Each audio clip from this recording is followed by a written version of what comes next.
All right, guys, so we just finished about 30, 40 minutes of rolling. And I'm just going to do a little bit of a breakdown of my matches, per se. Okay. So keep in mind the whole thing I'm trying to do from here. I'm thinking actively while I'm training is how can I get to upper body inside position to pin my partner's shoulders and head to the floor. How can I put so much pressure on my partner that I can create back exposure? How can I put so much pressure on my partner that I create extension of limbs where they're going to push away from me and now submissions are available? And how can I get my partner's knees and feet to point in the opposite direction of me or away from me? Okay? And if we think about it like this, you'll watch as we go through, I incrementally work my limbs to inside position and my chest down to my partner's chest to eventually get to a top pin. Okay? Whether going inside the legs or outside the legs. All right? So let's take a look here where we start coming in and we start playing inside. Alright, so we're coming in. Now notice I have a light right foot, so I can use feints to get my leg to the inside. Okay. Now from here I have a right leg inside, and I'm using a straight hamstring grip to bring my foot inside. Looking to get a right underhook, but that proves to be difficult from here because he's doing a good job of keeping his knees to the inside. Okay. Now notice from here, we break in contact, and now I'm starting to bring my right hand and right elbow inside of his hip and knee. That fails. We reset.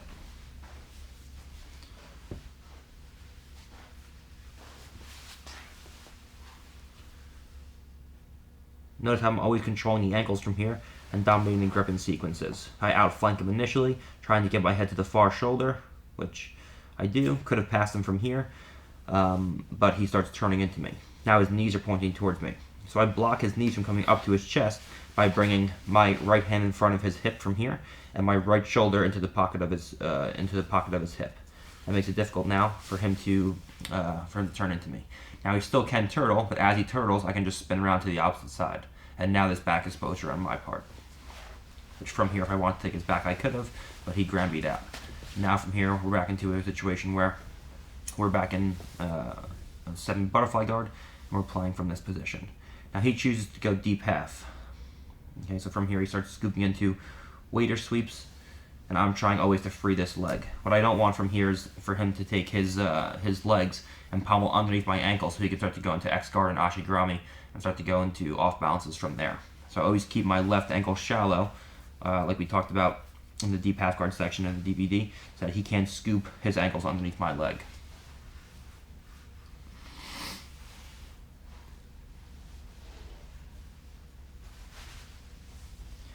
Now he exposed his neck so there's a cross face available. He does a good job of using a cross shoulder post there to clear the cross face. And now I have a V-grip on his ankle. Now we get into a very interesting battle from here in the next few seconds. You're going to see that I'm trying to pommel my leg to a certain position. So like I said, I stay balanced here by taking my foot, my knee, my hip, and my head all in one straight line. So I can incrementally work my right foot off the floor. You can't hold it off the floor for a long time, but you can step and take it off, step and take it off. So you can balance for seconds at a time on a free leg while you're pommeling your opposite leg. So the whole thing I'm trying to do here is I'm trying to get my right foot back inside his left leg in this position. It fails one time, it fails the other time. It fails again, and now I'm inside.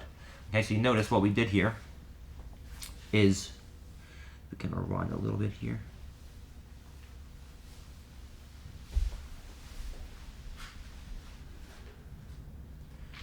So you notice what we did here is I try to kick back behind my partner's leg. Okay, if you notice my right leg from here is trying to kick back around his left leg in this position. But he does a good job of following me backwards with a sticky butterfly hook.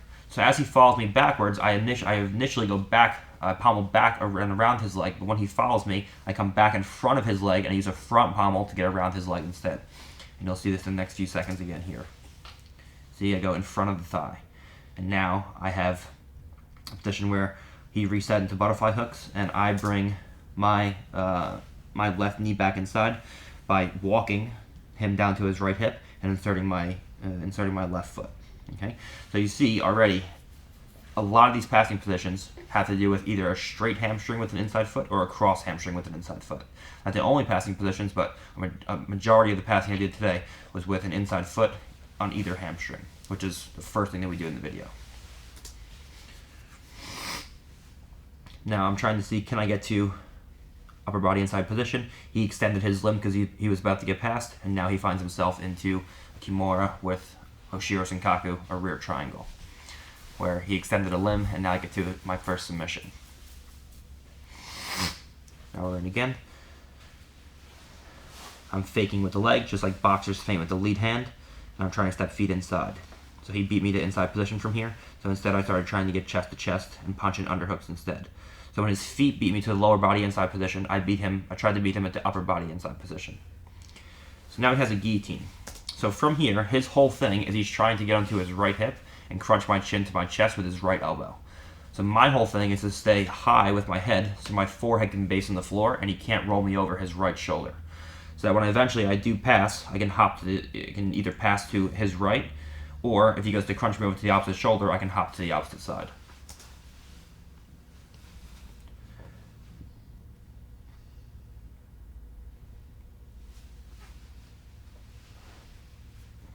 So I hop to one side, he goes to cover, and I hop to the other side.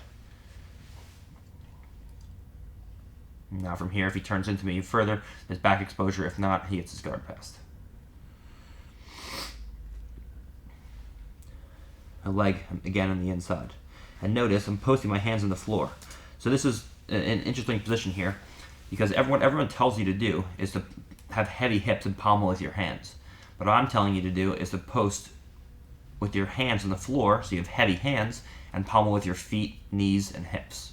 Okay? And that's very difficult for your partner to deal with, because you keep them pinned through your head position, and you're naturally in a better position to out leg pommel them because you're starting from top position, okay, versus them being on bottom. You're much more mobile. So you post the hands above the shoulder line, and you start to do your leg pommeling from there.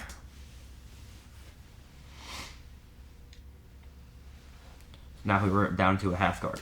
Okay, so I went from a loose pass, and all of a sudden, he realized he was in danger of getting out pommeled there. He pushed me to one side, and now I'm chest to chest, and I have an underhook again. Now, because I have an underhook, if he goes into deep half, I can immediately start going in and exposing all my Hoshiro Senkaku and Kimura attacks.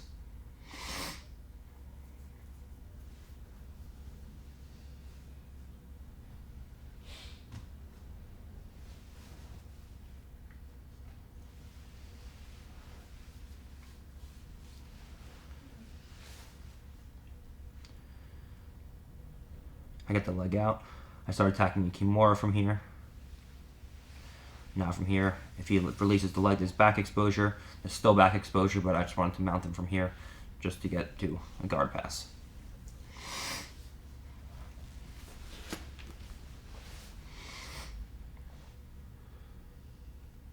Again, feinting with the lead leg, the step a leg inside. So now we have a straight hamstring with an inside foot. Now he's doing a good job of keeping me from getting to upper body inside position because of his hand. But from here,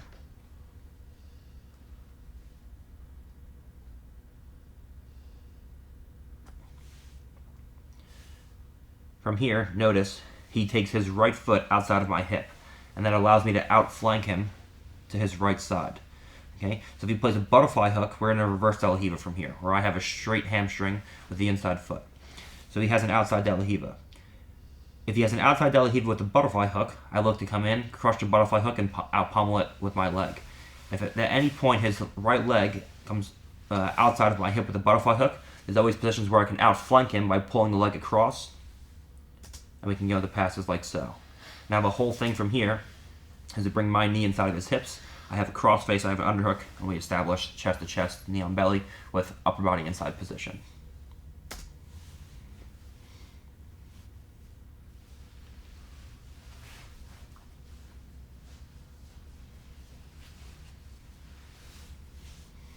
Okay, take a look at that again.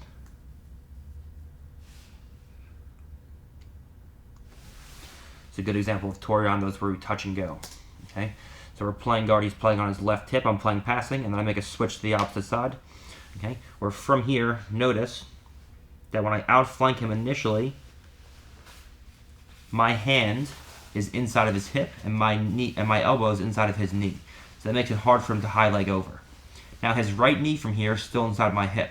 So my left hand is on the opposite side of his knee, posting on his knee. That's what allows me to push his knee down and bring my my right knee inside of his hip.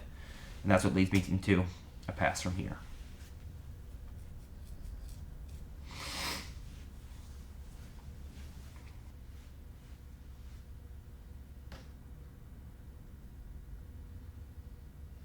Got Placido now. Now he has an Ashigarami, or shin to shin. Okay, so notice what I did here. When he pommeled shin to shin, he beat me initially by getting shin to shin. Now I have to find out a way to get my right foot back to the inside position. So as I go to take all of my weight over to Placido's left hip, my right foot comes or my left foot, sorry, my left foot comes across, and I use my left foot to push his foot outside of my leg, so that my left foot, or my right foot in this case with the tattoo on it, will steal the inside position. So as he falls to his left hip, my right foot makes space for my left foot makes space for my right foot to come inside, and now I dominate the inside position. Now from here I'm controlling the gripping exchanges, and now from here I felt like I couldn't pommel around his leg.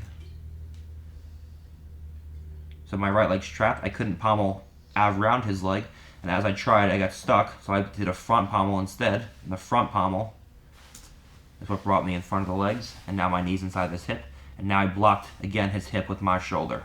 So when he went to turn into me, I pushed diagonally towards his far hip, and it was hard for him to pass from there, or to turtle from there.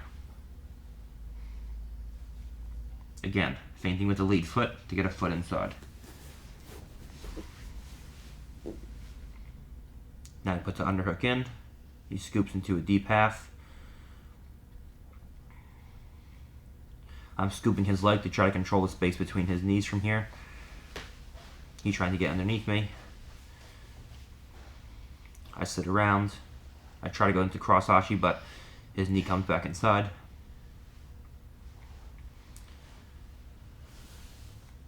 Now from here, notice he starts pushing me away.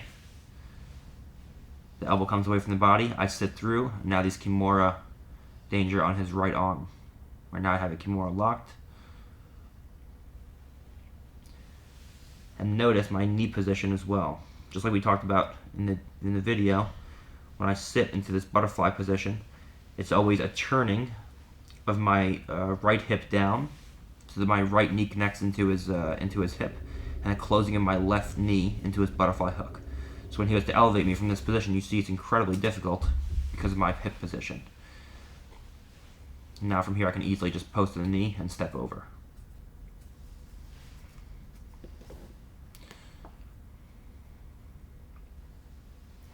And notice these very subtle grip fighting exchanges here. Okay? When we start in a seated guard again, and he goes to grip me, notice I'm always subtly breaking his grips in the wrist and re-gripping. I'm not allowing him to keep 2-on-1s for any amount of time, or even 1-on-1s. When we start from this position here, you see when he goes to grab my wrist, I'm always just subtly breaking grips and re-gripping. Okay, so now I have his wrist, and now he has no grips in my wrist. Now I have a leg inside again. I use my foot to do the same clear as we did before. Okay, and now I hip switch past his guard. Okay, so now let's take a closer look at this. From here, now my left foot clears my right foot inside. Now I have a straight hamstring inside foot. Now from here, he goes to extend me away with his right foot. Because of the extension, you notice his knee isn't on the outside hip. If the knee was on the outside hip, I can't hip switch past his guard. But because his knee is on the inside hip, on my right hip in this case, when he goes to extend me, I can just hip switch right past, and now we're inside control. That's the same pass I hit on Hamelo and ADCC. Okay, 2-on-1, I strip, and we're fighting from here. He's fighting for inside position with his feet.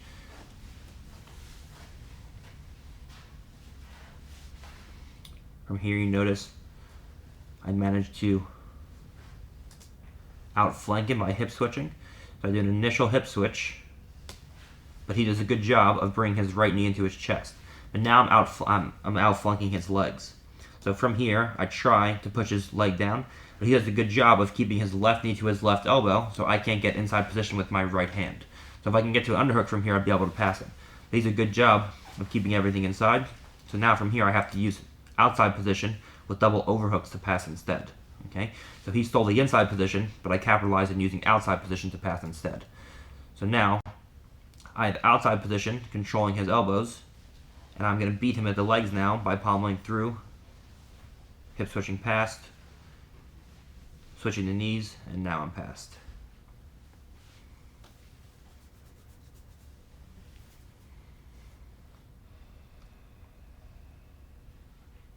I have a foot inside, now he has a foot inside. So now from here, because he dominates the inside position, I'm just going to come in, and I'm going to use a back step instead. So because he dominates the full inside position, now from here we're in an X guard. So I have to start going into defenses from there. So my whole thing from here, his left foot is what stops me from backstepping around my partner's guard. Okay? In order to defend any Ashigarami X guard, I need to get two of my feet to the same side of his body. Okay? Right now, my right foot, the one closest towards the camera, is on the left side of his body, and my second foot is on the right side of his body. So I need to backstep my right foot to the same side. The only way I can do that is by clearing this left leg sticky hook of his. Okay, because when I go to backstep, this sticky foot will keep my leg in place. So I use a reverse V-grip on this left leg so he can't follow me with his butterfly hook, and then we just backstep around, and because we have a shin across his hips, that stops his hips from coming up and him from inverting. Here. Okay, so now you see when my shin's across his hips, when he goes to bring his knees back inside, it's very difficult. And now we can settle down into a variety of passes from here. If he was going to bridge more and move around, we'd use a scoop grip pass just like we did before, and then we pass through the scoop grip off of that.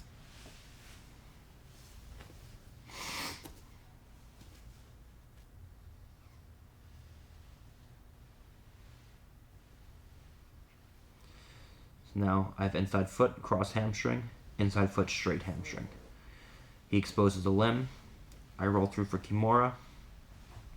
Now I use the Kimura to get chest to chest. So notice now I use the threat of the submission to get chest to chest.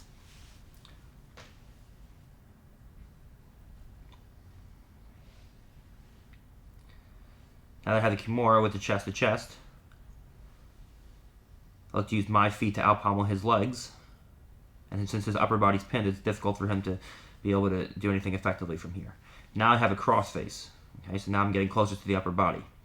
Now he does a good job of keeping an underhook or a scoop on my leg with his right arm, and the butterfly hook with his right leg. This is kind of annoying for me from here. The reason why he's not able to come on top from this position is because I can always use my left leg to back step out and post on the floor.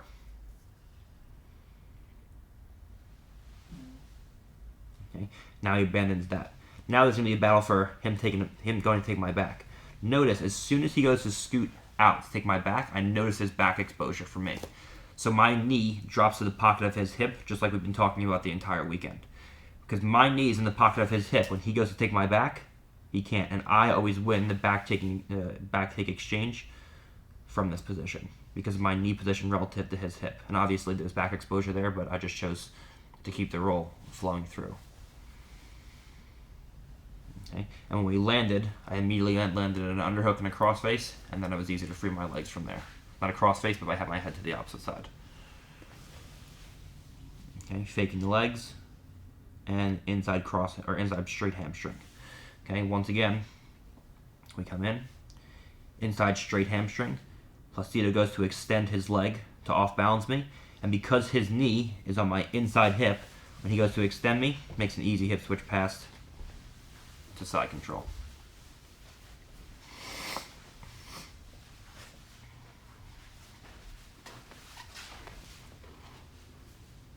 Dominating the ankles again. Good, now he is inside position, and time runs out. Third match, I believe. Okay, so again, I use that pommel to get my foot to the inside hamstring. And now from here, notice he's trying to bring his left leg back to an Ashigarami by bringing his leg back inside, which is smart on his part. but I'm using a connection of my right elbow and right knee on this side to stop him from bringing his foot around to the inside.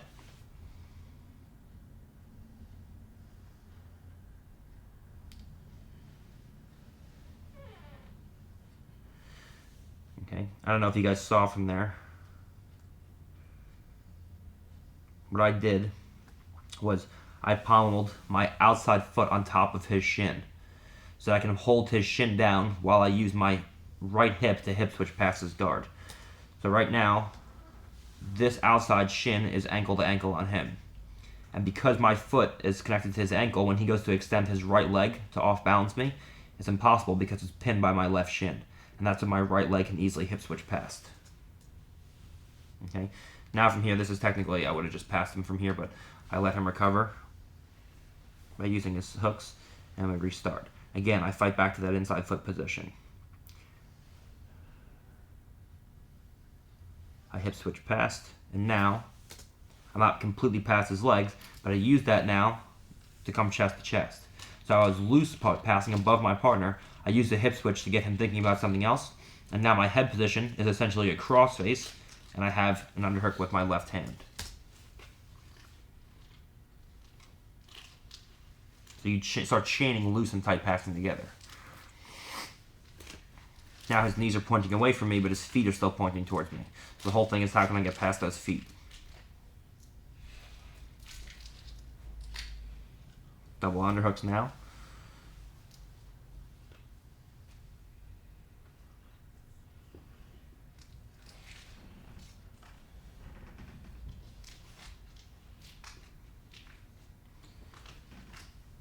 So he did a good job of clearing his head position and resetting.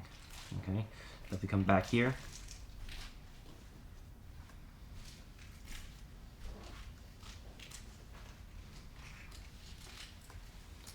so my head's next to his. He did a good job of extending butterfly hooks away and bringing his head position back in by using his right knee. Now, I almost got past, but his foot was in the way. He bridged, and now we're back into position. But notice I still have a good tripod with a right arm underhook from here. Okay, and my head position on the floor basing out is what allows me to keep him from taking me over. Notice I'm almost completely up and down to the floor from here. I'm almost completely vertical. But because my head position, when it actually goes to off balance me, it's very difficult from here. And from here, notice all the weight is on my head, but his shoulder and head, his shoulders and head are pinned because of my right side underhook and my head position. So again, you're staying heavy with the upper body, but you're using your legs to out pommel your partner's legs while his shoulders are pinned. Okay, so it's very difficult, especially when his shoulders are pinned to out leg pommel you from here. Okay, even if you're a worse leg pommeler than your partner, you're still in a much better position to beat them from here. Okay, so now let's take a look. He's doing a good job of keeping his knees inside. Okay, and again, these guys are all better than your average guy. You know, a couple of these guys, one of the guys medaled at Worlds at brown belt in the gi. A couple of them won purple belt Worlds. Some tough black belts, some guys who fight. So I'm not just training with white belts here. So you guys know. Okay, he does a good job of getting his two knees back inside. So now he has two knees back to inside position, but I still dominate the upper body position. Okay. And because I don't have a cross face, because I'm using my head as a cross face from here, my left hand now is free to post to my partner's knee. So this will always allow me to get past my partner's knee on the one side. If I have a cross face, my two hands are occupied. You can't have a cross face and underhook from your partner's full butterfly guard. But you can have a cross face, you can have an underhook and use your head to have the same effect as a cross face while you have a free hand. Okay? If we look from here, now I push the knee down, now I'm past the knee. Now I pommel, I jump to the opposite side because I was based out on my head, and now he goes to turn away. His back exposure there. He realized that, he turned back into me, and that was the guard pass. He's doing a good job staying shin to shin here. So I let him enter in. Now he's in a position where he has two butterfly hooks. I step out by leaning my weight to one side. His feet are inside. And now from here, I backstep. Okay, and now if you see, watch again. So I lean the weight onto one side. So I let him take inside foot position. From here I backstep. Now from here, as I backstep, his whole thing is to bring his knee to his elbow. Just like I'm talking about this whole weekend. We can't allow a partner's knee to connect to the elbow. Right now his knee's connected to his elbow. So I backstep past my partner's legs. I'm past the legs at this point because my foot's past his hip line. But I'm not chest to chest. So how do I get chest to chest? From here, notice my right hand monitors his far leg. My left hand pushes his near leg away from his elbow. And now my right knee inserts inside of his hip. So now his knees are pointing away from me. From here, when he goes to turn away, now there's back exposure. Now he has a choice. If he turns away from me, there's back exposure, or if he turned back into me, then there was a top pin. So I put so much pressure through footwork and movement that he had to expose his back, and then there was an easy back take there.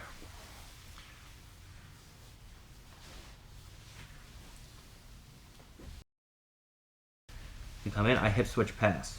Okay, again, because we stepped in, we have a straight hamstring grip. Okay, with my right foot. Now, his knee comes to the inside hip. There's two positions your partner's knee can be in, the inside hip or the outside hip.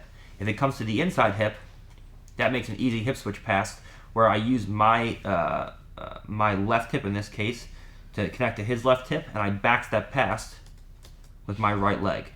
Notice the extension of his right leg. Now his foot is still inside my knee.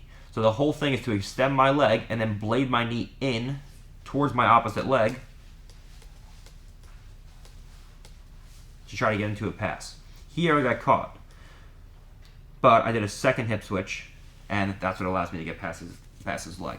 I did one hip switch, it failed, but it brought his two knees together. I did a second hip switch, and then I got past his legs.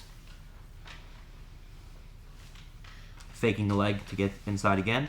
We have a straight inside hamstring. Now, he does a good job of posting my hips. So see, he's posting on my hips, he's posting on my shoulders, and he's not allowing me to get to upper body position.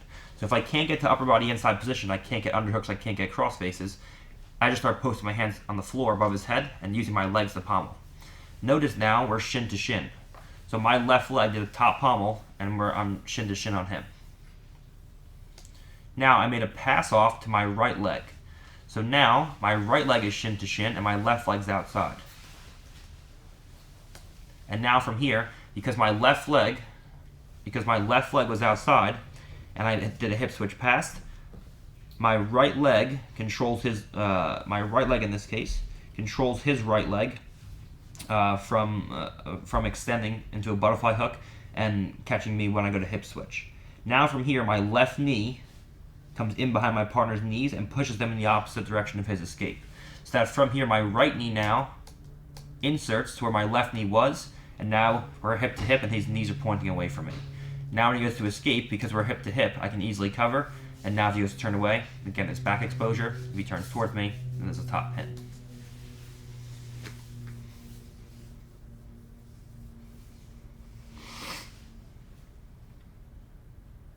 Okay, I let him steal inside position again. He goes to take me over with a double-legged Ashigarami sweep, and not Ashigarami sweep, double-legged sweep, and I backstep out. Now, from here, we come in, and he let me get over the top leg. So he made a mistake by relinquishing his left arm, his underhook, and he gave me an underhook. And now I'm also past his top leg. So right from here, it's easy for me to establish my own underhook, and there's no inside bicep tie blocking my crossface. So now the underhook comes in, I'm past his top leg, and a crossface comes in. See, now he tried to stop the crossface when he realized it was coming in, but it was already too late.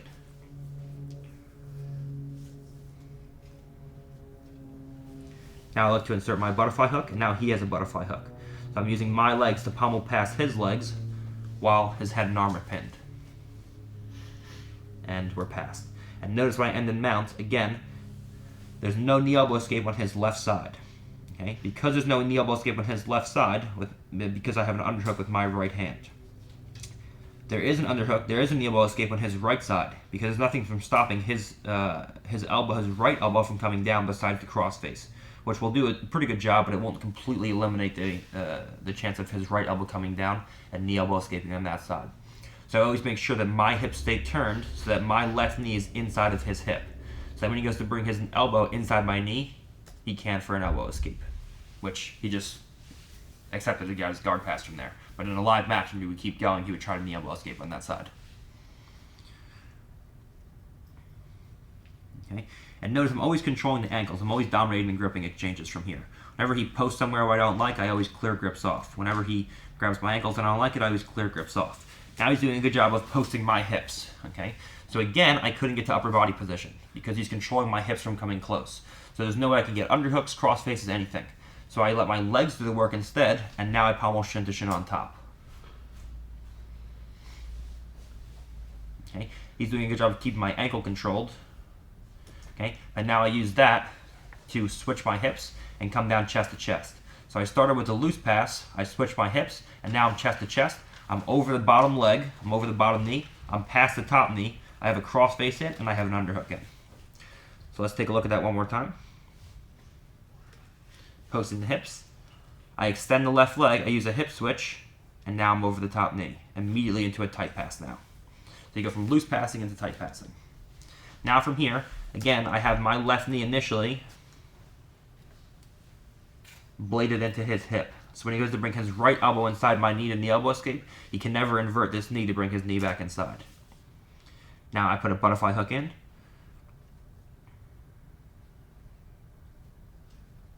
And time runs out. Okay, so you see there's a common theme now happening with these passes. I'm either trying to fight my legs to the outside if I can't get inside position, or I'm fighting a leg to the inside. And then I use either, in this case mostly, a straight hamstring to do floating passing and loose passing, and then I use that to get into either tight passing or submissions. So this is interesting. These next couple of guys tried to play deep half guard on me, and no one at Renzo's really plays deep half guard, so it's interesting to see how I'm going to deal with it like this.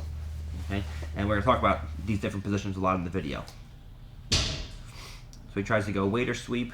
He tries to does a good job of bringing the knee inside, but as he goes to heist, I use my two hands to push weight back into him, and that prevents him from getting all the way up to his feet. Now he enters into an Ashigarami and a 50-50. Now I stand up, and from here, I just take my leg out because he did a poor job of controlling an Achilles grip when he released his legs. Now he's doing a good job of staying shin to shin. I again use my free leg to pommel my foot inside. If he has a scoop now, or he overwraps my leg with his left arm. Now he tries to come into another position where he goes into deep half. But from here, I start to backstep, or try to backstep, but that fails. So now I enter into his legs on this side. So now obviously his leg attacks if I want, but we're going into passes from here. So instead, I go from a position where I'm attacking the legs to a position where I bring my right foot to the inside hamstring on the far side. Or to a straight hamstring on the far side. He reaches for a leg, and now I go for an underhook. He attempts to go for a guillotine, and I sit down to my hip from here. Now I start fighting his hand off, until eventually I just accept it and step over. Now, if he would have taken his right elbow down to his hip from here and just bridged off the floor, he might have been able to sweep me. But he didn't. He chose to bring his knees into his side. And now, once my head popped out, he realized he was going to get past, and he started to try and turtle into me. Because my right knee is connected to relatively close to his hip, it's hard for him to bring his knees inside. The only thing he can do is to turtle up. And now from here, there's a position where there's back exposure. Now I could have taken his back from there, but I wanted to use guard passing. So now we get into this position again, where I have a claw grip with a cross face. And when he goes to put me in half guard, instead of going back into a half guard, I just insert my right knee instead. So my left knee is inserted into his hip, my right knee is in between his legs, and I have my ankles crossed, so when he goes to hook over my ankle with his outside foot, there's no ankle to be hooked. Okay? So now there's actually no half guard in place. Now he starts to bridge into me again, and now I step over, and now the second time, he made the same mistake twice, so I just took his back.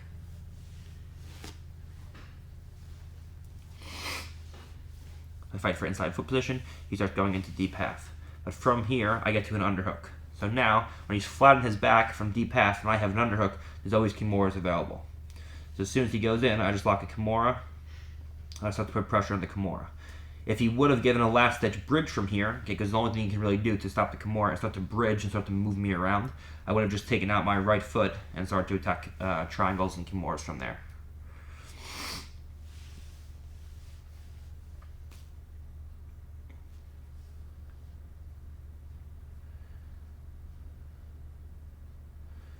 He shoots deep half. I step over. And I start trying to attempt to go into cross hashigirami. But he holds onto my leg from here, so it's difficult for me to bring my right knee into my left heel. So we find ourselves fighting from this position for a little while. I'm fighting his grips off, so I can start to slide my leg into place. He starts to try to hook and come up, but I have cross hashigirami. So the reason why he couldn't heist from there is because my cross hashigirami controlled his right leg from coming out. In order to heist, he needed to come up to his right knee.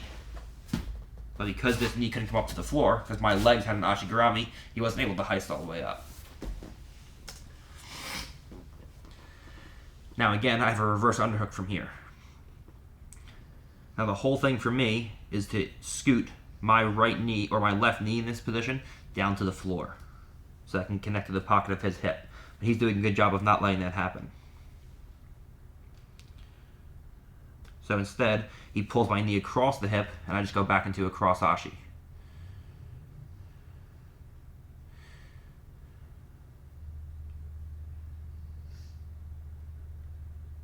He uses the cross face to bring me back over, and now we end up in this position here, where I have a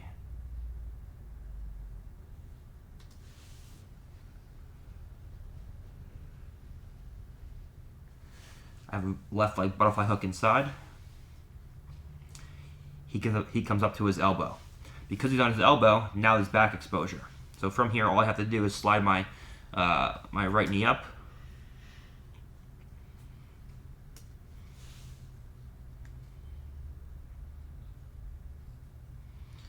Sorry, I didn't slide my right knee up from there. It must have been trapped in between. His legs must have been in the way. So instead, I just focus on getting an upper body position. So I just set through. Now I have a figure 4 backhand and arm. But my leg's still trapped. That must have been why. I probably wasn't trying to take his back. I was probably just trying to go into a guard pass or a back triangle from there. Yeah. So right there, you see, there's clearly Kimuras and back triangles from there. I just chose not to slide the right leg up to go in for attacks. I chose to try to go back into an underhook with the left arm just to get past his guard. So from here, he goes to start going into a deep half guard, but he makes the mistake of taking his head too far off the ground. And now it's easy for me to insert my head underneath his. And again, he made the same mistake twice, so the second time I just chose to take his back.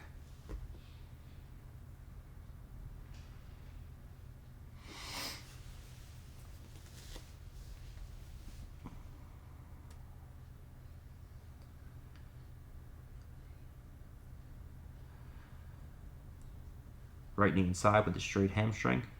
That's not a hamstring yet, it's just a knee inside, or a foot inside. He does a good job of keeping his left foot inside my hip. But now, once again, because his right foot comes outside my hip, I can use that to outflank him from here. So if he kept a butterfly hook with his right leg, it would have been easy for him to keep his feet inside.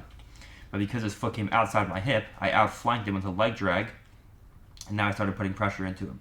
Now he does a good job of keeping my shoulders from coming down to his with his knee position, or with his hand position. Okay, so as I go to fight my hands inside, it's difficult, so I use a collar tie instead, where I feel like I couldn't get inside position because he brings his right knee connected to his right elbow. So I use a collar tie from that position instead, and now instead of going inside the upper body, I go inside the hip instead. Now my right knee comes inside of his hip, and I connect my right knee to my right elbow. Now, as he goes to come into me, because the right knee is connected to the right elbow, he can't bring his knees into his chest. And now I start dropping down into a heavy cross face. Now he turns into me, and now there's back exposure where I could have gone to the other side and taken his back, but I just chose to go into a pass with the crossface from here.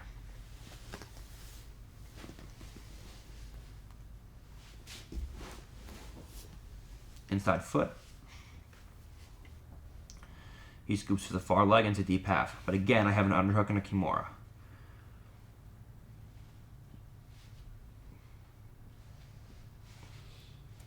And then time runs out.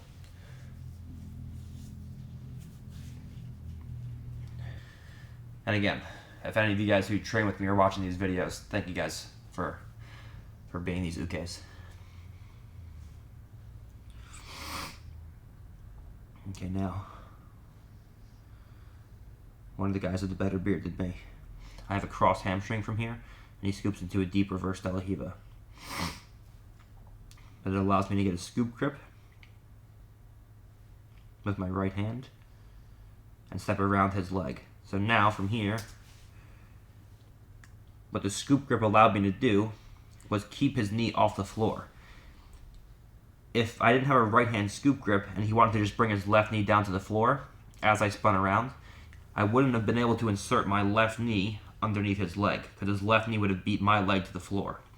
But because I had a scoop grip with my right hand, it allowed me to scoot all the way around without him bringing his knee to the floor before I can get my left leg underneath his leg. And that allows me to lock a full cross Hashigirami. Now I heist up on top. I have an initial underhook that I'm fighting for with my right hand, but I felt like that wasn't going to be an option. So instead I hopped over, so I pulled his leg down. Let's take a look at that. So I pulled his leg down with an overwrap, just like we talked about.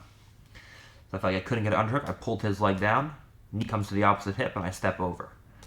Now from here, I start to get my weight heavy down towards his hips, but he does a good job of off-balancing me to the second hip. Or to the opposite side. Now I stand up, he goes deep half, and he faces towards me.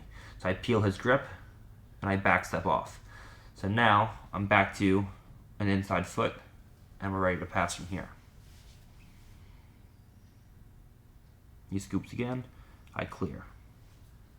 He scoops again, and I click with the legs this time. And now, we have limb extension, and now I start attacking Kimuras from here. So you see, essentially, you're just putting pressure on your partner from every different angle. Now, I could have had a back triangle, but I wanted to go into a pass instead. So I opt to take a underhook and a crossface. I walk back towards his hips. I move his head to the opposite side. So now there's back exposure. So notice what I did there.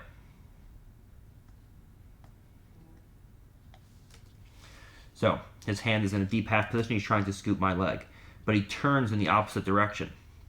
And because his hand is scooped underneath my leg, when he goes to bring the scoop in and I move his head to the opposite side, now it brings his elbow across my center line, his right elbow.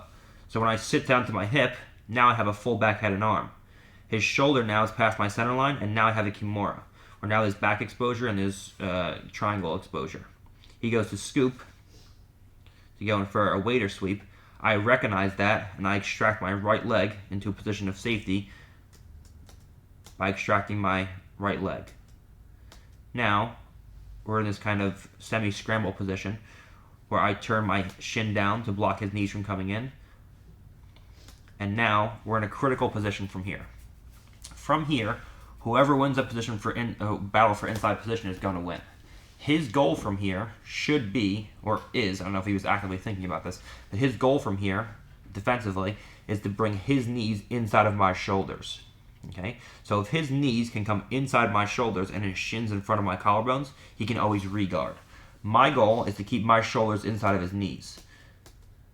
Okay? So see, my shoulders now are starting to come down below the line of his knees.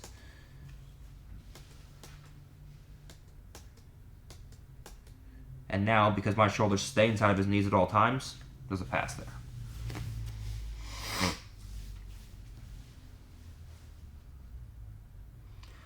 I start with an initial heavy outside pass. Okay, so I fake like I'm going to step the legs to the inside. So I grab the shins, I go to step a leg to the inside, and now I step to the outside, and I turn him by pushing my left hand across and bringing his legs across. Now my right hand can come to the inside position on his hip. I step a foot inside, and now I switch my hips to bring my foot back outside. Now this post hand allows me to be on balance while I'm doing this. Now from here I have a right hand inside, and now I've reset up to a tripoding position. Now the only thing that's stopping me is his hands. So I block his hips because I know his knees are going to come to face me. So my right hand blocks his hips so his knees can't come into his chest. My right shoulder blocks his hip, and now I drop down. And now as he goes to turtle, I spin around to the opposite side. So whenever I see him turtling towards me, we just spin around to the opposite side to create back exposure. And now we're ready to go in and attack our partner's back from here.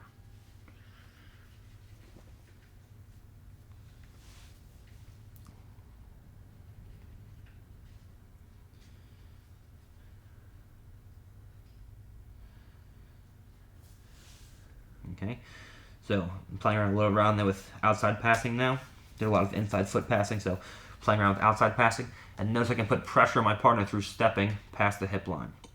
Now from this position, I have a right foot inserted and I have a right hand scoop grip. Okay, if you don't notice, but his hand is scooping my leg, so I can't really pommel my right leg from here. But now I have a reverse underhook. He's still scooping my leg, so I'm addressing the grip on his hand on the opposite side. So I'm trying to walk around. He does a good job of keeping his left knee connected to his left elbow, so I can't get chest to chest because of that knee-elbow position.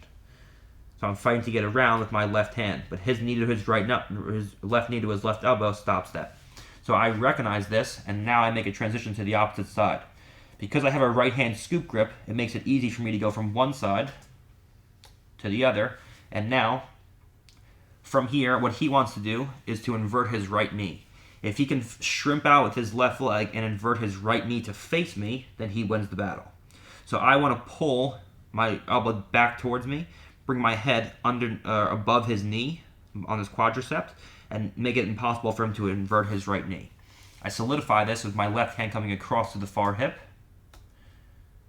There. And now we're into a good passing position. So see how his knee cannot invert from this position because of my head position. Now I come across to the far hip, and that's what gets me past him. Now if he turtles, his back exposure. Oh yeah. My next DVD, after you guys see how good this one's going to be, it's going to be $20,000 for a copy.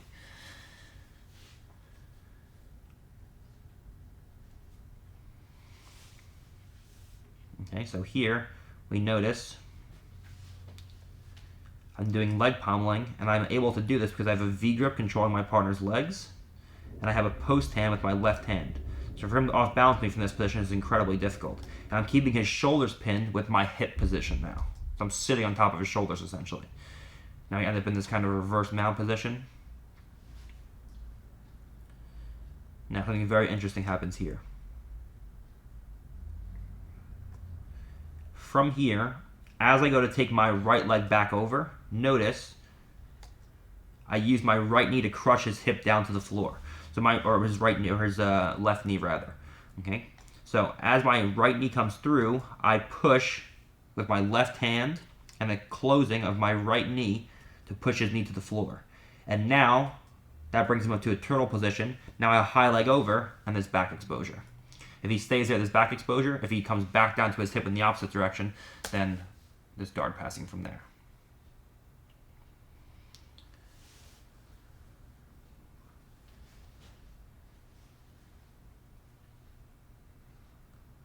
So I create back exposure here, and now we're into a pass or a back take, depending on where he goes.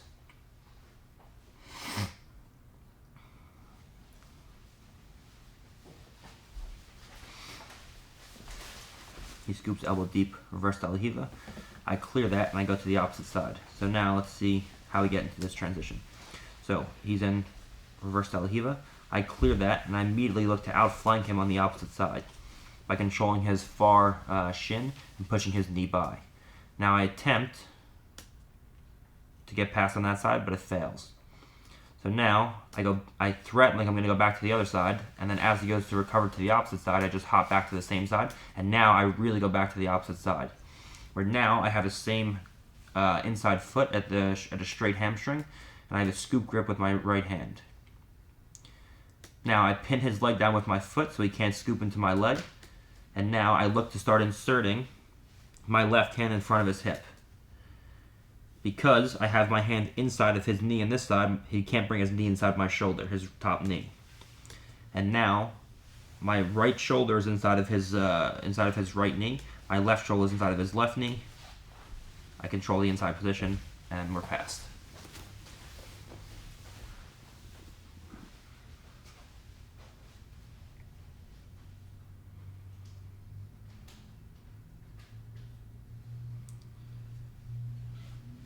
So I'm fighting for an underhook, peeling grips on my heels. He's looking to go deep half. I'm stopping with my head position like we talked about. And the round's over. So you see, essentially what I'm doing is finding ways to just incrementally work my limbs to inside position. That's how we get to a top pin.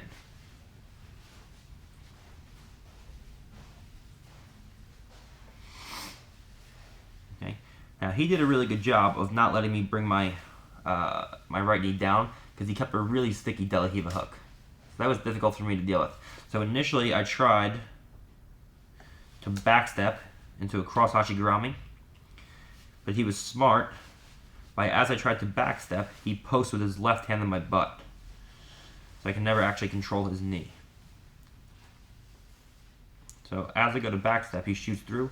I go to backstep, and he posts my butt here with his left hand. So now I am past his knee with my knee line, but I can't maintain it because my knees are open. So when he goes to push me away, I have to reset.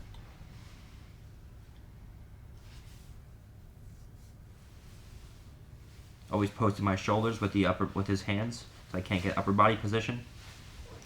Keeps a nice sticky De La Riva hook.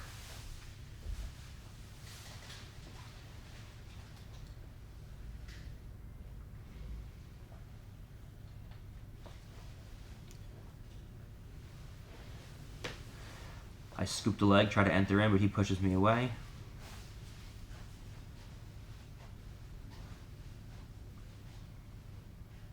His foot's outside my hip, so I attempt to go into a leg drag position. So let's take a look at that. So again, his foot comes outside my hip. I attempt to go into a leg drag. Now, as I come down, I drive into him, and he pushes his hips back up into me, and we kind of spring off each other, and we end up in a position where now he can bring his feet back to face me. Now I attempt to go into double scoops, but that doesn't work. So instead, I take a hand inside of his knee and try to push his knee down, but he does a good job of keeping it up by pulling on my triceps. So the reason why I couldn't push his hips down to the floor in this direction was because he had an opposing force with his left hand on my tricep. Now he goes back to a De La Riva, but I still have a scoop. So I sit down to a half guard. Now I bring my hand inside. Now I switch back to a scoop.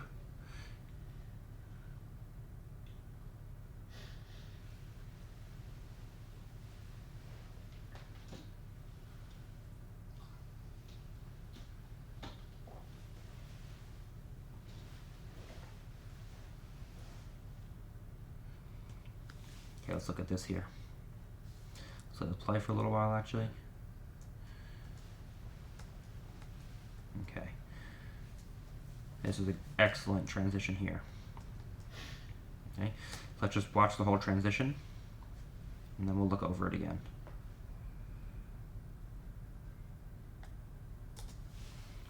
So, we're in.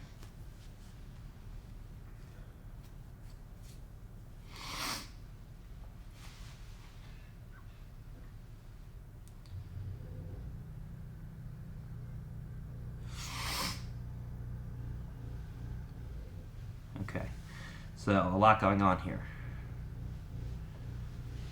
So, I stand up, I pull his De La Riva hook out. Now as soon as I step out, I hit a Toreando to the side, and notice my right foot gets well past his hip line. So I put real pressure on him from here. Okay. Now I attempt to bring my hand inside of his hip, which I can. I bring my right knee to my elbow, which I do.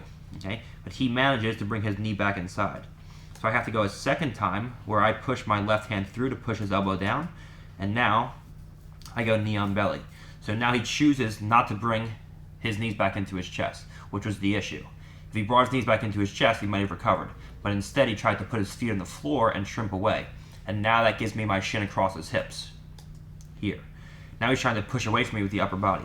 So he's in a very unathletic position now, and I have a full inside position over with my knee inside of his hips.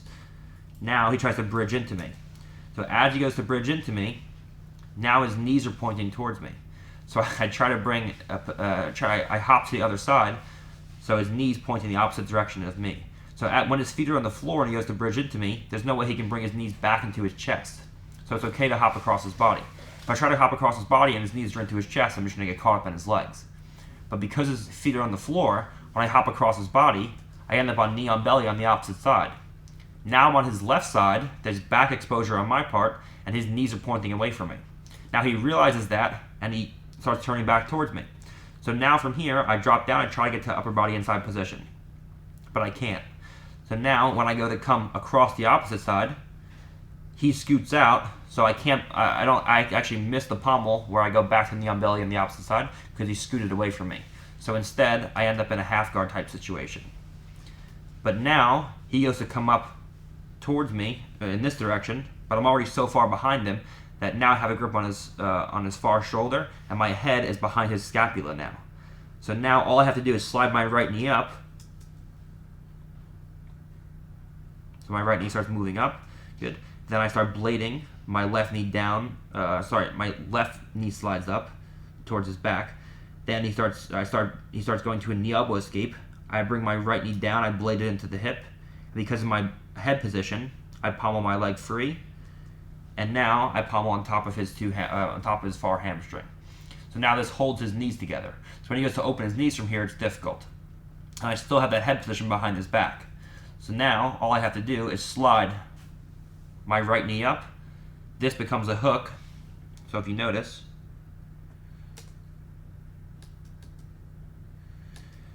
as my left knee slides up, my right leg comes into a hook. So this heel will connect into his hip, his bottom hip, his left hip in this case. So my right heel will connect to his left hip. There. Now, because of my head position, I can easily move through, and now I have his back. Okay? Let's take a look at that one more time, from start to finish.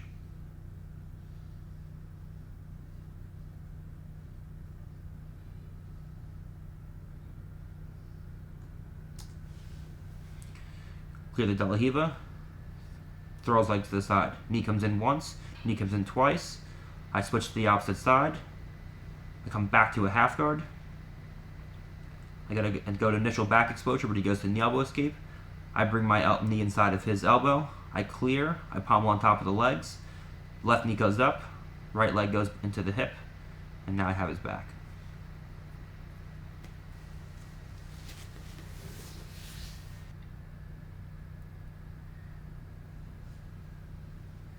And you guys watching this, there's so much more I could have done if I was actively seeking the back the whole time. Okay, I was just trying to force guard passes here. Okay, but there's so many opportunities that you guys probably didn't even see that I could have taken the back easily. Okay, I'm just strictly trying to do guard passes from here. There's so many crazy back takes like you just saw from there where I could have just easily taken people's backs, which maybe we'll do that in the future.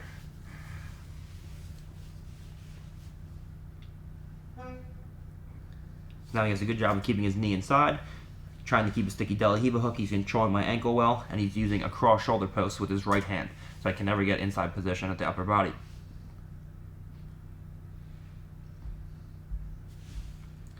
Now I switch my hips. I attempt to come in chest to chest, but he's hard because he's posting on my shoulders. I'm always trying to bring his knee down with my hand, but he does a good job of bringing the knee inside. And now I end up with a cross hamstring inside foot. I'd use that to come down to a half guard. He goes into an underhook. I go over the head. Now I come back and I flatten his hips out. Now I try to go reverse crossface, but he takes an inside wrist grip.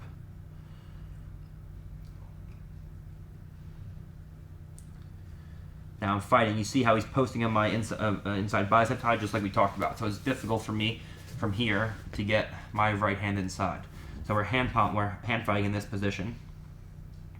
I bring a butterfly hook inside because he brought his knee down to the floor, and now I attempt to go over his head. So his hand is across his body, like almost like a Darce strangle. But I have a crossface in there as well. My hands are locked.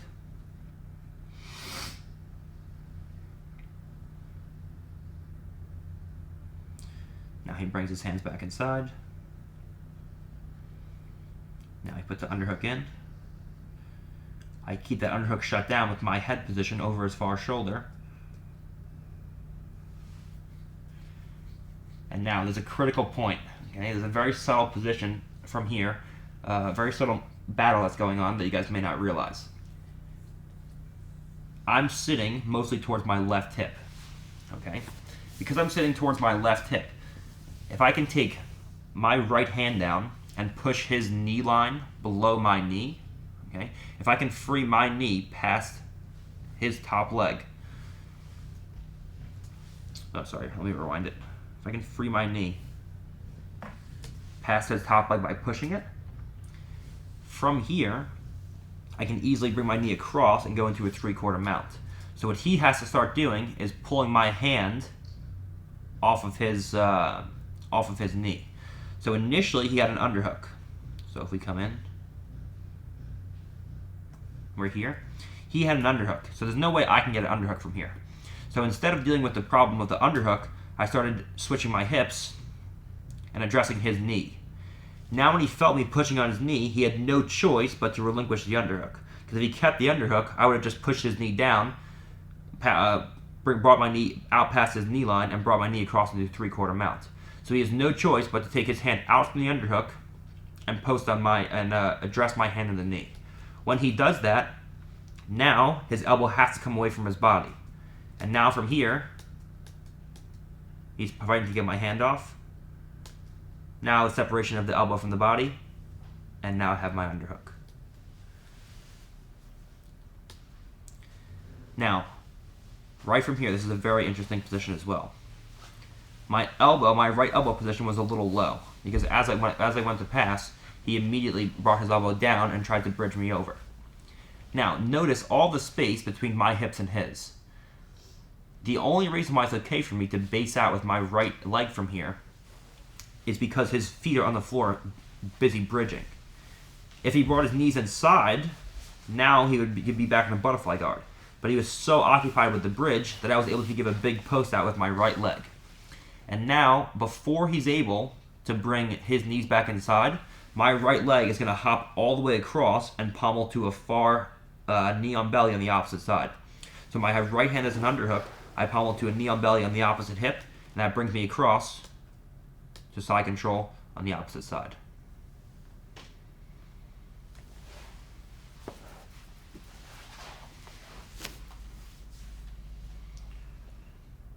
I try to go outside, he brings his knee in.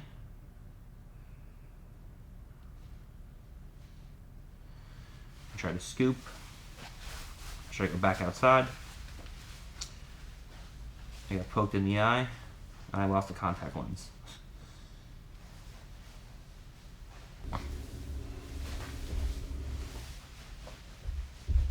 Okay, so he shoots in deep half.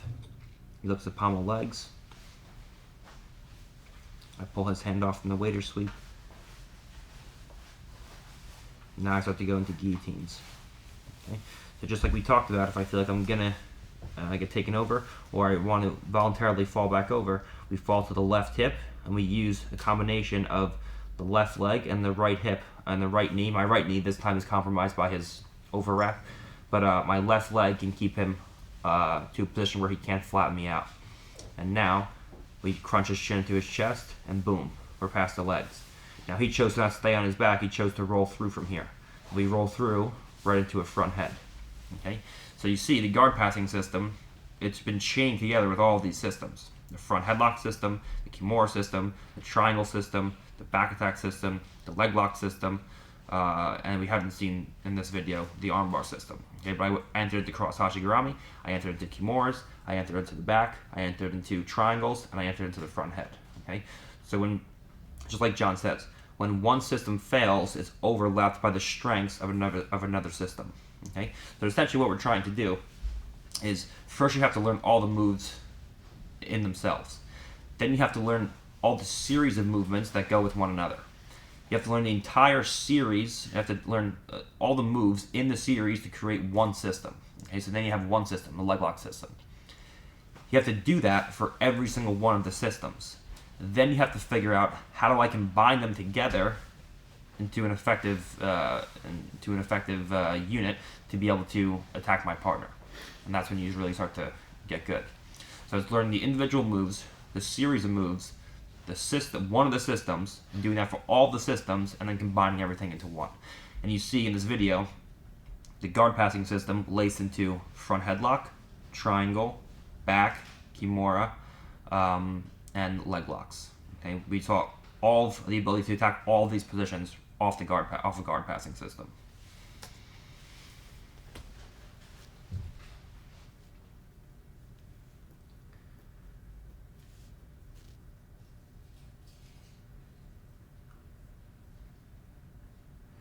So now he does a good job of using an outside De La Riva, and he pommels his foot behind my ankle.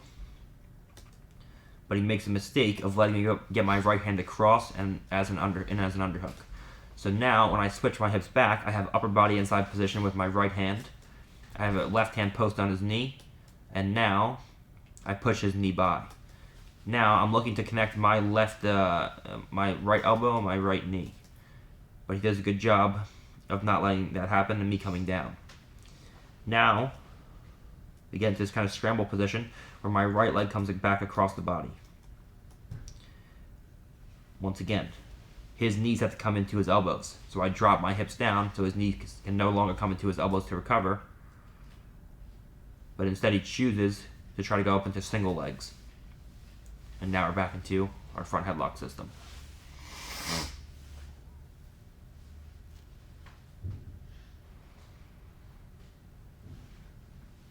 So I give him double underhooks with upper body and lower body inside position. But I beat him at a pommel. So let's look at this pommel from here.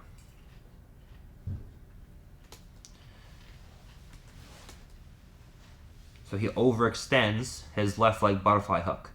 So I pommel 1, my left foot in, 2, my right foot in, and now I have an inside foot with a straight hamstring.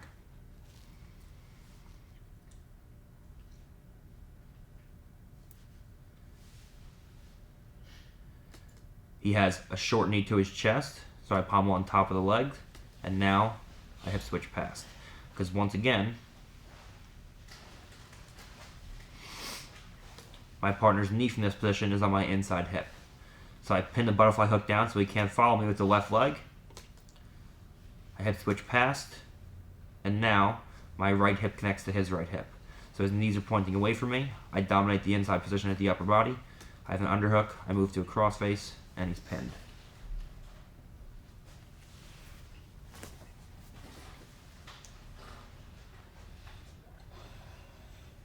Again, deep outside De La Riva. I sit down this time. Now he takes his foot so far across my body that now I can get to the opposite side. Now, there's a battle going on here with his foot, his shoelaces, relative to my hip position. Okay? So my whole thing is to step my left leg over his foot. I do that there. Now, my left hand clears his foot, and now I start coming around to the opposite side. Now his knees point away from me, and I cup his knee like we talked about before. Now the whole thing is to get my head over his far shoulder, which I'm trying to do from here. But now he does a good job of shrimping away, posting on my shoulders, and that makes it difficult for me to come to upper body inside position. Now because I'm not past his knees, I'm not in a leg drag position, it makes it hard for me to go inside bicep ties. Okay, so we're here. Beat his leg, and we're in. Now, he posts inside my bicep and uses a cross shoulder post. Now before I can manage to get my hands inside of his biceps, he immediately shrimps out. Okay. Now he brings his knee back in. I take my left hand off and place it over his head. Now I have a base on this side and I have a hand over his back. So now I can hip switch past his legs. And now he has to turtle. As he goes to turtle, he's going to face me. I step a leg over. And now we ended up in half guard on the opposite side, but I'm already past his top leg and we're chest to chest. Okay? So we talked about the DVD yesterday. For partners naive, they'll let you get past the top leg. But it's not if they're naive. You can force them into those positions through these transitions. Okay? If you're just in a static position in half guard and your partner doesn't use a cross shoulder post, you can easily just go over the legs. Yes, then they're naive. But if you use these transitions together well, okay, the whole thing, like I said before, is chaining these together in intelligent ways. Okay? If you can chain these transitions together in intelligent ways, you can easily get your partner to a position where you beat the top knee and the top hand. Okay? It's just being able to recognize the opportunities to chain these transitions together in ways that you can get to your preferred positions. So I'm over the back, I'm over the arm. I have a scoop grip because he's trying to turn towards me, so I can dominate the space between the knees with the scoop. I have a reverse underhook, and I'm palming with the legs. Now I'm past his legs from here, I step over into mount. And now I use my heel to pull his legs up. He does a good job of bringing his knees inside by posting on my hips, but now I'm looking to hip switch past. He does a good job of keeping his knees inside, becoming to an underhook. Now from here, he dominates the inside position with his 2 feet. So look for me now to try to put a butterfly hook back inside. It's difficult because he's scooping my near leg. So from here, he's trying to go in for waiter sweeps. So now, I can't bring my legs inside. He has a full knee inside, he's in 2 knees inside of my hips. So the whole thing for me now is to use my right hand to address that grip on my far leg, my right leg in this case. So I have to peel that grip off. So I push his knee through.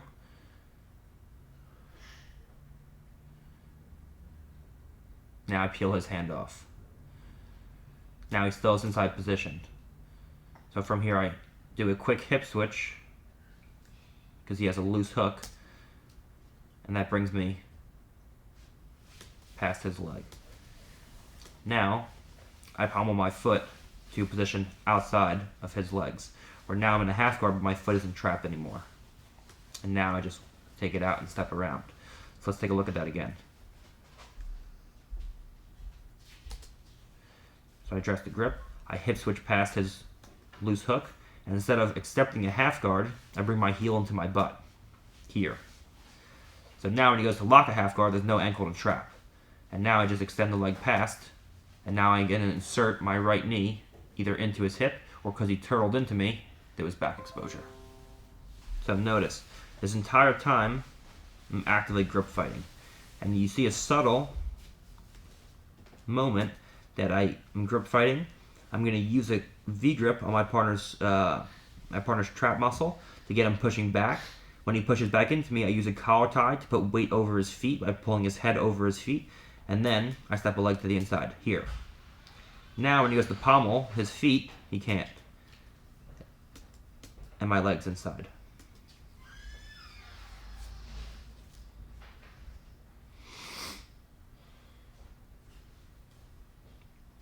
So I have an underhook, and now my head is in position to pin his head and shoulders. Now his head's pinned in place, and I'm going to look to get past his legs. But because he's scooping my leg now, there's a better opportunity going for triangles from here. So we have an opportunity to go in for triangles because we're in a deep half and we have an underhook. So we have triangles and kimuras, which I turned into an udagatame from here.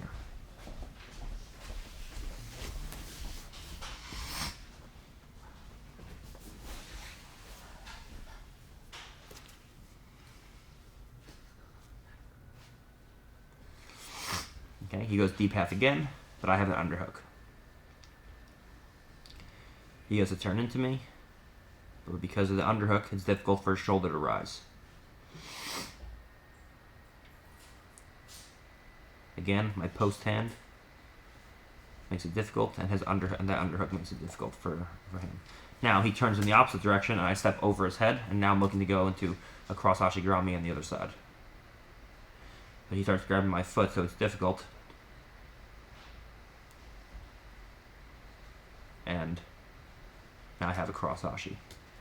Now he starts coming up and trying to come up to his knees. But because he turns so far away from me, now there's back exposure.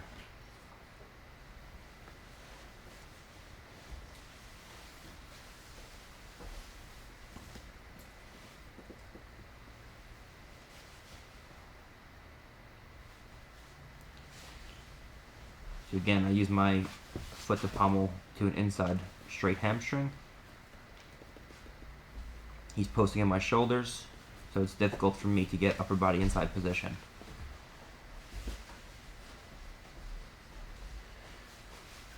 Notice my head position. He's trying to elevate me to his left side. So my head moves to the opposite shoulder, so I have more of my weight on his right shoulder than his left side.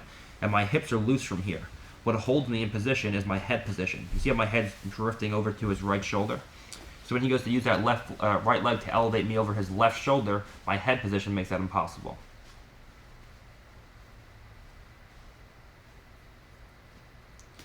And now I attempt a hip switch. But because he has a sticky hook, it's difficult initially to get past his leg. But now you see, I'm past his bottom leg. So now I'm in a half guard.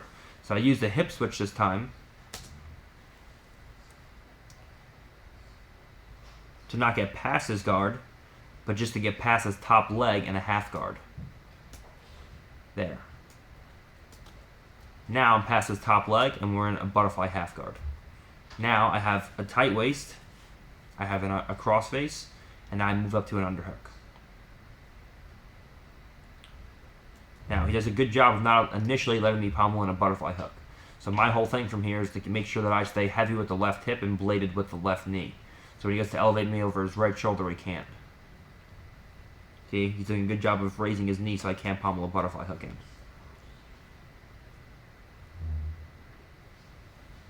But now, I have a butterfly hook. So now, notice what's happening here. We're even at the inside position for the lower body. I have a leg inside, he has a leg inside. But at the upper body, I'm completely dominating the inside position with my underhook and my crossface. So I'm pinning his head and shoulders to put him in a position where he's not very mobile, and I'm using my legs to out-pommel his legs. Okay? So essentially, he can't move from here. It's just a matter of time until I out-pommel him. And from bottom position, this is extremely exhausting. If I go on top of his shin, I try to push his shin down, doesn't work. We're back to neutral. I try to go in front of his shin, he brings his knee to his chest. Okay? Now, you see, I went to go front pommel, he brought his knee to his chest. So when he brought his knee to his chest, I go top pommel, and now I'm past. So let's take a look at that whole exchange again. Just let it run through.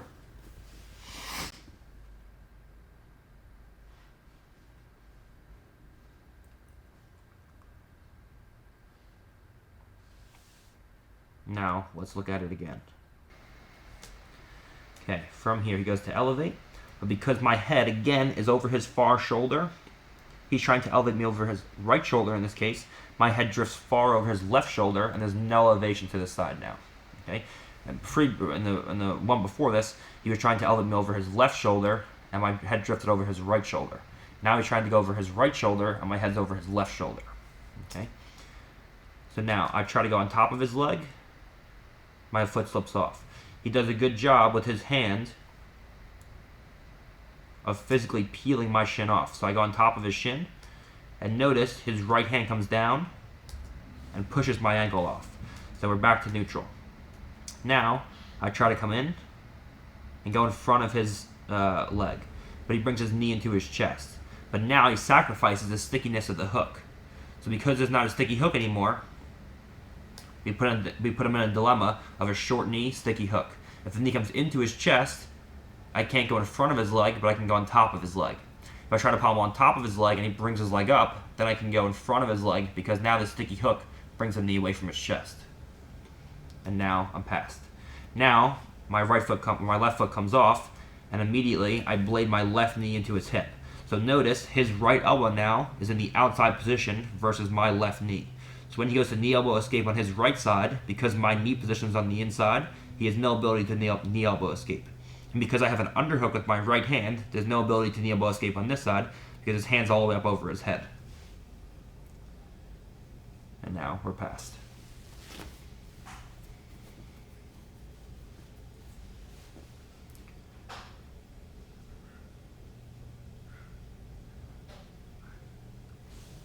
Okay, let's look at that. So, I have an inside straight hamstring.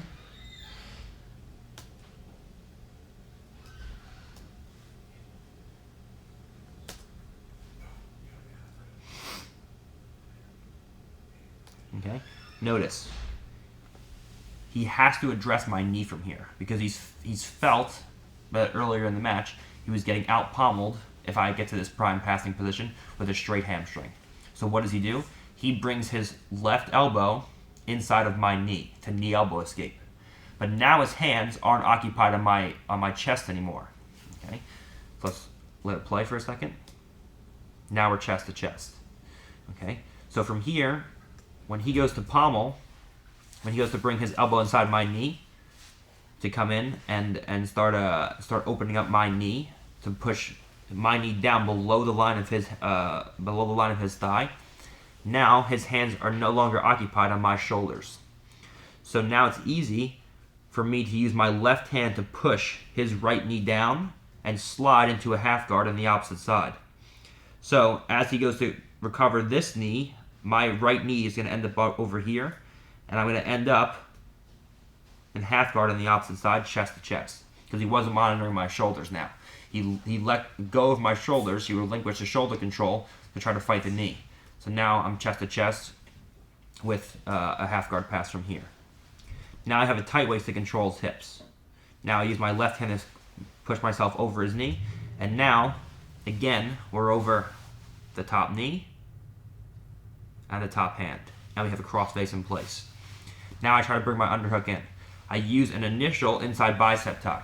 And remember we talked about if the hand is above the elbow, an inside bicep tie.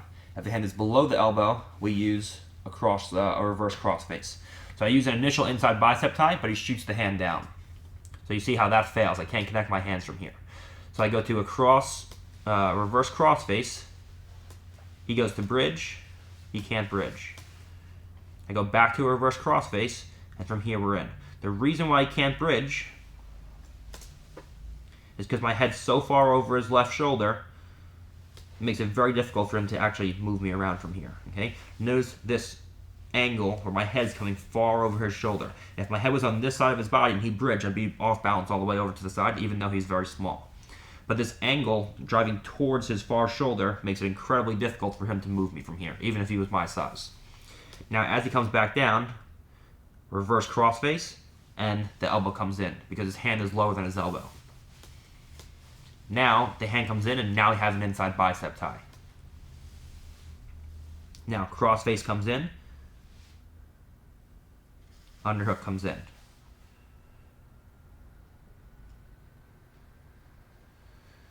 Fighting the legs to inside position.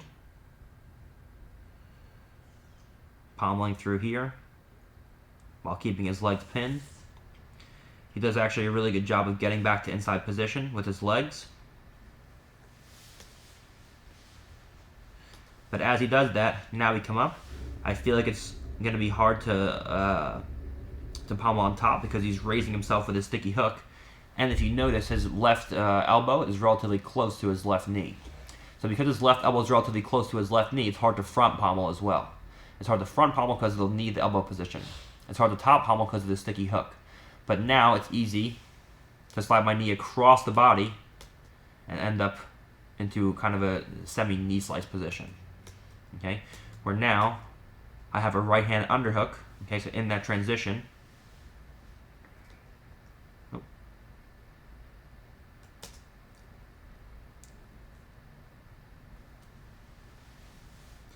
In that transition, I never lost the underhook.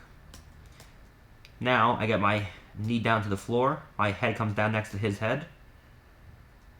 Now I insert my left leg into his thigh. Now, my left leg pins the hip down. I bring my knee back across. I go back to a head and arm.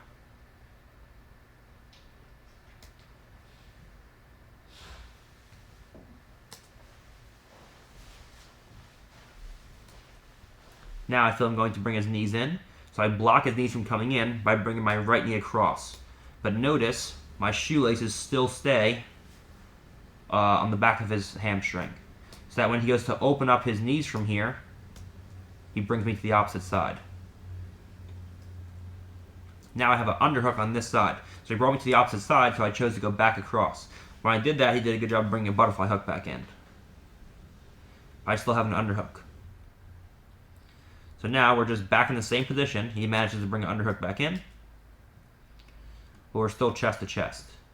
So now I sit through, uses the underhook.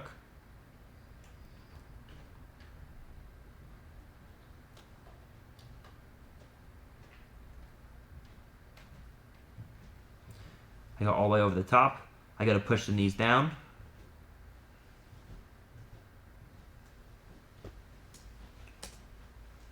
So, I push the knee down. My leg comes outside. I beat his knee position with my hip. And now, my knee comes in. If he would have shrimped away and inverted his right knee, he would have been able to bring his knee back inside.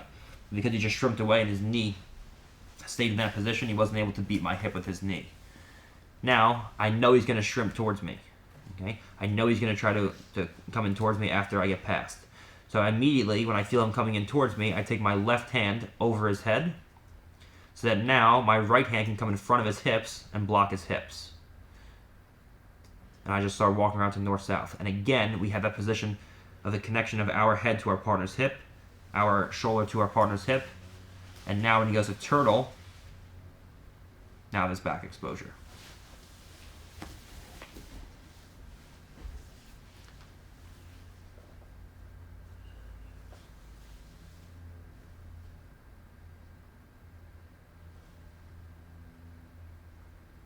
Again, inside straight hamstring.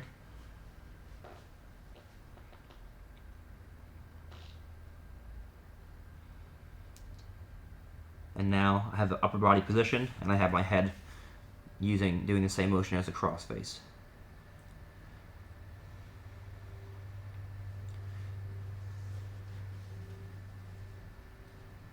Three-quarter mount, butterfly hook comes in, I blade the knee into the hip.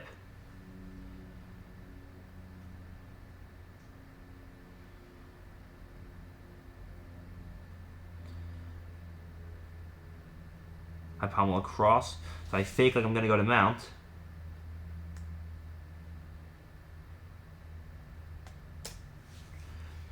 So I fake like I'm going to go to mount.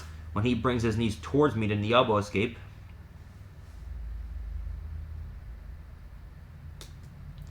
now his knees are facing towards me. So as his knees are coming towards me, my leg goes back the opposite direction, and now I'm in knee on belly on the opposite side. Now, when he goes to bring his knees towards me to bridge, now because his feet are on the floor, it makes it incredibly easy for me to step over into mount. And now, we're past.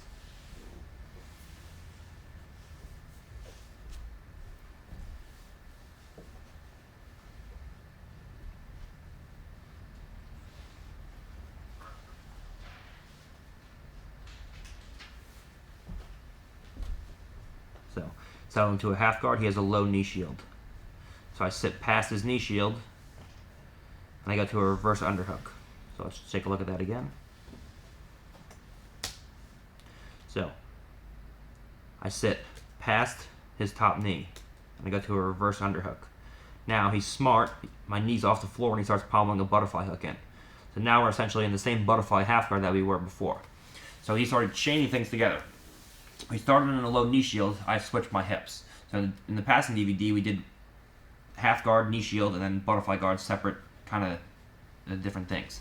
Okay, but like I said, your partner can chain various guards together from bottom position. So when he goes to switch from a low knee shield to a butterfly half guard, we have to be ready for that. So instead, we go into a butterfly half guard passes, where as he goes to pass from, or as he goes to move and elevate me from here, the reverse V grip stops him, and now I backstep through. Now I switch to a scoop grip,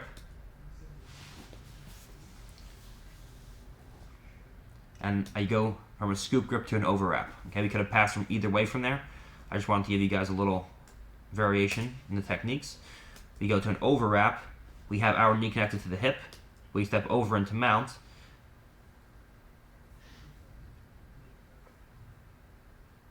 And now you have a back exposure. Okay, so let's look at that one more time. So we step over into mount. Because his lower back and hips come off the floor, I take a crossface, and if you notice, you can't really see from here, but I have my right hand access his far wrist. Here. Okay? That's what allows me to get his back from here. So I step over. Now, when his hips come off the floor, his elbow comes back, and I can access his far wrist with my right hand. Now my left hand comes in and there's a crossface. Here. Now all I have to do is bring my right knee up and over towards my partner's back, and my left heel is going to connect to his bottom hip. So my left leg, this foot, is going to connect to his left hip as my right leg comes around. There. And now, the only thing left to do is to bring my head to the opposite side of his head. So my right ear, or my left ear in this case, has to connect. Left ear. Yeah. My left ear has to connect to his right ear, which I have now. And now we have his back.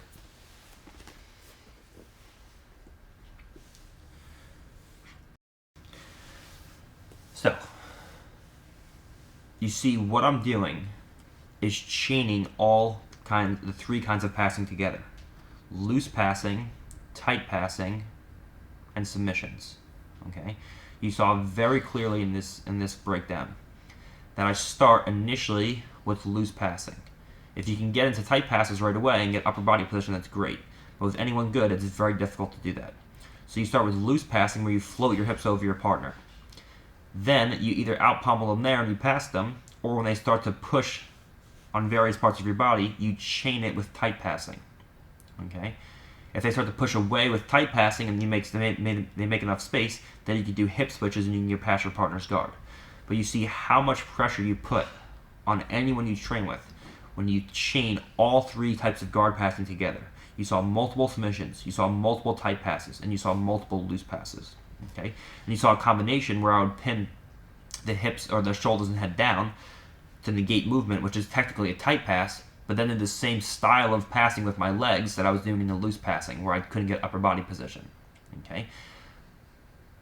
This is what you guys should be doing when you're passing someone's guard. You should be getting good at all the individual techniques, mastering one type of guard passing, mastering the other two types of guard passing, and then being able to chain them together better than anyone else in the world. And obviously, I know you guys aren't trying to be black belt world champions or ADCC world champions for the most part. I know most of the people doing this are hobbyists or buying this or instructional, are hobbyists, and they want to just get better at jiu-jitsu. But you should have goals in mind. Okay, you shouldn't want to be the best blue belt in the world. Okay, you should want to be eventually to a level where you can give the good guys a run for their money. Okay, and this is the way you do it, by having goals in mind while you're guard passing and actively thinking about what position you want to put yourself in. Okay, and if you watch this breakdown, if you watch the match, just the video without me talking, if you watch my matches from competition, and if you watch the instructional, everything that you see me do, they all correlate. The same thing I teach in the video, I do the same exact things against high-level people in this breakdown. I do the same exact thing against black belt world champions in competition. Okay, so the things that I'm showing you are the things that I actually do. Okay, and we went through a lot of them with this DVD or with this breakdown. Okay, so hopefully you guys enjoyed this. I think we're going to link both the breakdown and just the unedited, just full roll, so you guys can watch both at the same time. This is going to be probably over a 10-hour video, so it's a lot of content. And like I said in the beginning, this is This is something that should be like a second sensei to you guys. It shouldn't just be, here's a couple techniques, have fun with them. Okay, this should take you years to get good at. That's how you want it. You want long-term goals, not short-term goals. Okay, and always remember, different kinds of passes work better with different body types as well. Okay, if you ask a 140-pound person to try to smash pass a 240-pound person, the chances of the 240-pound person, despite the skill level, being able to roll over to their stomach and take a smaller guy over who's like 100 or 200 pounds lighter, chances are very high. So it's much easier for a smaller person to use movement-based passes, loose passing, on a much heavier, less mobile opponent from top position. If you ask a 240-pound person to pass a 140-pound person with footwork and toreandos, it's going to be much harder for them because they're not as mobile as the little guy inverting, and they can invert underneath them and give them all kinds of trouble. But it'll be much easier for the big guy to just get a hold of the small guy, pin him down, and smash pass him from there. Okay? And submissions work on everyone. So if you get good at submitting people or threatening submissions to get past the guard, you can pretty much go into submissions on anybody. Okay? But these are your goals while you're trying to pass the guard. How can I pin the head and shoulders? How can I put so much pressure on my partner that I create back exposure? How can I put so much pressure on my partner that I create extended limbs and get submission danger? And how can I make my partner's knees and feet point away from me? If you can do these 4 things, if you can think about these 4 things while you're passing guard will be much easier than if you're just doing random things that you don't think about. Okay? And my goal in this DVD is for you to use these same concepts that I'm teaching you and go beyond what I'm teaching you in this instructional, so that you yourselves can have creative ways to get past your partner's legs and not just copy the techniques I'm doing here. Okay? So with these 4 goals in mind, you should be thinking about how can I use these underlying principles to create my own kinds of guard passing and effectively get past my partner's legs.